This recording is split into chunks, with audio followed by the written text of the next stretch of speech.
What if I told you there will be two versions of PS5 Pro? The $499 version will have all the upgraded features of the Pro diskless version Pro inside, but with 1 TB SSD. And the second version will truly live up to the PS5 Pro name. A 2 TB SSD and disk drive included at $600 to $650? If this turns out to be true, which one would you go for? All this and more in today's video. To kick things off with the good news, especially for all those people out there who love to wear alternate suits in Insomniac Spider-Man games, we received a brand new patch from Insomniac Games, which they fully incorporated into Marvel Spider-Man 2. Most notably, this patch addressed an issue where the spider logo clipped through the chest of the Last Stand suit, as well as the back of the web suit while in performance mode. To add the cherry on top, we have a couple of performance fixes for Marvel Spider-Man 2, where this patch addresses a commonly reported crashing bug, as well as including additional stability patches and overall fixes. So not only will the game continue to look as great as it does, but also run even better, which is great to see Insomniac continuing to polish the game well after its main launch. Unfortunately, despite PlayStation holding a couple of state of plays sprinkled throughout 2024, a lot of die-hard PlayStation fans, myself included, have been waiting this entire time to receive any news as to when we could see a full-length PlayStation showcase. Considering that a showcase, unlike a state of play, is more centered around fully debuting brand new and highly anticipated AAA games, which are particularly found in the PlayStation Studios lineup of developers, of course, in this case, that would primarily include Insomniac Games.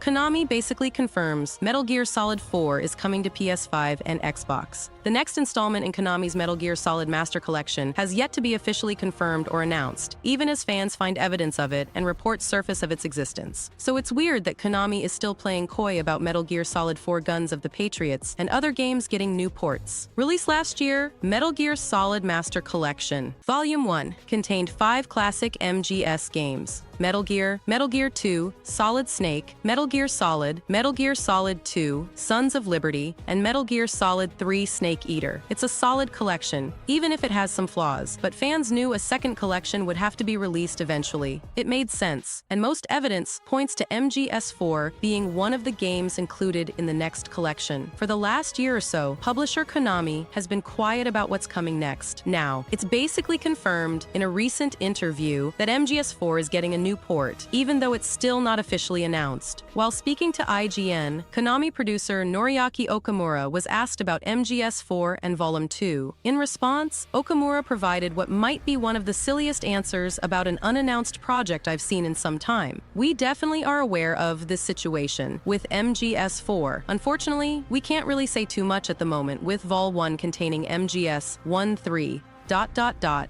You can probably connect the dots, said Okamura. Yeah, we can connect the dots, and it's pretty clear, based on IGN's own reporting and data mined evidence, that MGS4, MGS5, and Peace Walker will be included in the next volume of the MGS Master Collection. But because Konami likely has some deal in place to announce Volume 2 during an event, Okamura couldn't actually connect the obvious dots. Right now, we still are internally concerned about what we should be doing for the future of the series, said the producer. So sorry, we can't really reveal anything at the moment, but stay tuned. So take that as essentially a confirmation that yes, MGS4 will be available on new platforms in the future as part of a larger collection. Now we just have to wait for it to be announced officially at some big event, and we can all act surprised when the trailer appears. Meanwhile, we might be getting a new version of MGS3, Snake Eater, this year, assuming the awesome-looking remake launches in 2024 as planned. Now, let's talk about some exciting news. Rumor has it that Sony is working on a full-on remake of the original God of War trilogy. That's right, folks. God of War, God of War 2, and God of War 3 could be getting a complete overhaul. This is huge for fans of the series and a great way to fill the gap between new releases. But that's not all. There are whispers about rebooting the Uncharted series. Instead of continuing with Cassie Drake, why not bring back Nathan Drake's original adventures? Imagine a brand new Uncharted 1 with modern graphics and gameplay. Shared by insider Nick Baker on the latest episode of the Xbox Era podcast, it was said that evidence had been provided by an anonymous source that indicated a ground-up remake of Uncharted is in the works. Baker added that fellow co-host John Clark had also been provided with information independently which corroborated this claim. It was then stressed that there's no absolute confirmation that this remake will end up seeing the light of day. Additionally, The studio that is potentially working on this Uncharted Remake project is unknown. It wouldn't be all that shocking to see PlayStation release a remake this game given other moves from the publisher in recent years. With Uncharted developer Naughty Dog specifically, the studio has already released a PS5 remake of The Last of Us, in addition to the recent remaster of The Last of Us Part 2. Beyond this, PlayStation has also remade titles such as Demon's Souls, Shadow of the Colossus, and Ratchet & Clank in recent years. So, what do you guys think? Are you ready to revisit Drake's fortune with a fresh coat of next-gen paint? Do you think it's time for a remake, or should we let the classic be? Arkham City is, in my opinion, the best superhero game ever made. DC fans have definitely not been eating nearly as well as those on the Marvel side of the superhero fandom lately, especially when it comes to video games. While the Marvel superhero gaming landscape is filled with potential greatness, from new entries in the growing Insomniac universe to next year's potential sleeper hit, 1943 Rise of Hydra, things are much less clear for DC. The only publicly known games are Wonder Woman from Shadow of War studio Monolith and Batman, Arkham Shadow, the VR exclusive releasing on the MetaQuest 3 this year. Every other potential project, like whatever WB Games Montreal has been doing for the last 3 years, and the next game from Rocksteady after they've abandoned their live service shooter, are all a mystery. Unless you count The Wolf Among Us 2, which keeps getting delayed. Well, now we have another DC video game to add to the list, and of course it's Batman again. I mean, after the massive flop of Suicide Squad, what else are they going to make? And remember, Kill the Justice League is not the only flop WB had. Just a couple of years ago, the released Arkham Knights, which was also a big L. And that game ran at 30 FPS on PS5 and looking worse than Batman Arkham Knight. At least when we talk about the world. Like, how can you explain that? I know it's co-op, but come on, man. It's like saying, hey, Batman Arkham Knight looks worse than Arkham Asylum that came out on PS3 because Arkham Knight has co-op. Yeah, if you follow me for a while now, you know I don't buy those bed sheets. And you should subscribe if you feel the same way. Though to give it credit where credit is due, I do think the character models got a good boost in polygons. But yeah, it's clear that the last couple of games from Warner Brothers lack the coolness factor. So anyways, this information comes from Puck, which recently published a deep dive article on the apocalyptic financial situation WB finds itself in, with a quote, comically overpaid CEO, plunging stock price, $39 billion of debt, and a catastrophic $9 billion write-down of their TV assets. During the section of the article discussing what Warner Brothers Discovery could potentially sell to dig out of this hole, the writer dropped a bombshell while evaluating its gaming division. CEO David Zaslav reportedly thinks very highly of the gaming section of the business, which is becoming more valuable as more of their divisions are reportedly working on WB properties, and one of those is the Matt Reeves Batman universe. In addition to a sequel to 2022's The Batman and its spin-off series starring the Penguin, there is a video game set in the Matt Reeves Batman-verse in development as well. This lines up with comments we've heard from both Zaslav and the new head of DC, James Gunn, about using the games division to promote more IPs, with Gunn previously revealing his plan to have multiple AAA games based on his DCU. No other details were revealed about the game yet, but it's obviously great news for fans who will never say no to another Batman game.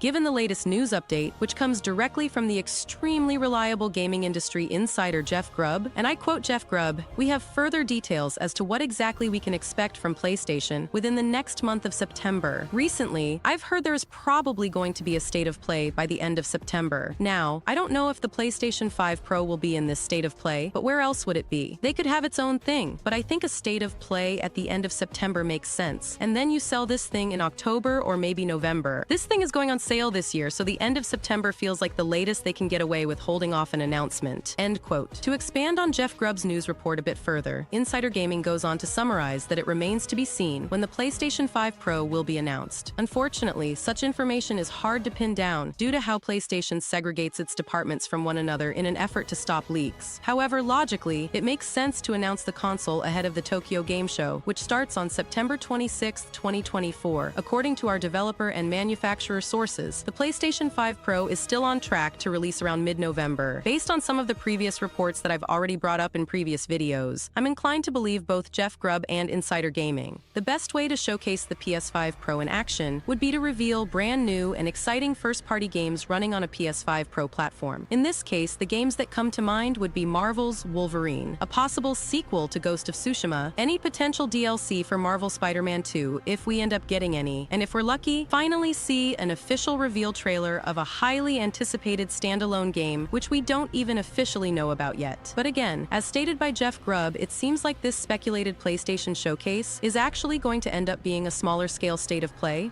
which could still reveal a brand new PS5 Pro, but the amount of exciting reveals that could be included within a state of play is far smaller in comparison to a showcase. This doesn't necessarily give me a whole lot of faith as to what exactly we could see in relation to a Marvel game's reveal. However, nothing is set in stone until we finally see it for ourselves. Based on Jeff Grubb's accuracy in the past, it doesn't seem all that far-fetched, and with September right around the corner, I'm sure we're going to find out what PlayStation has up their sleeves sooner rather than later. Do you think the PlayStation 5 Pro will be $600 or more? It seems, based on recent reports, if they hold true, the PlayStation 5 Pro could come with a 2 TB drive and potentially cost more than normal. So let's see what everyone guesses. Comment below yes or no. If you think the PlayStation 5 Pro will be $600 or more, we can see by the design it's very similar to the PlayStation 5 Slim. We will find the same white color on the outer front of the console, 2 USB-C ports, and the power button will also be present on the front of the console. The first difference that we can notice from our sketch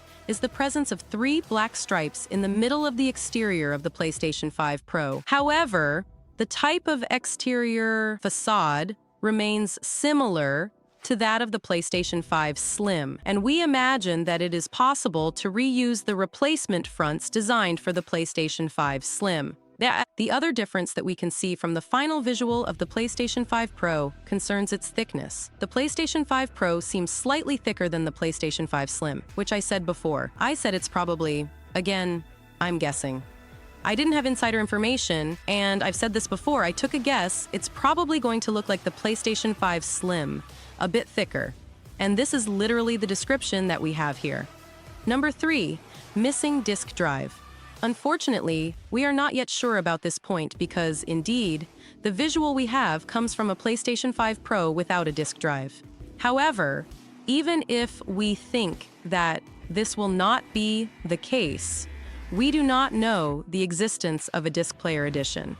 Even if it will probably be possible to add a disc player like the PlayStation 5 Slim, it is thought that this is rather a commercial choice of Sony in order to launch this console on the market with a competitive price by reducing the cost on the presence optional for some of a disc drive. So this is a translation. It has some broken English here. Number 4, type of controller included with the PlayStation 5 Pro. Unfortunately, there will be no news on this, and we will always have the same DualSense controller included with the PlayStation 5 Pro in white.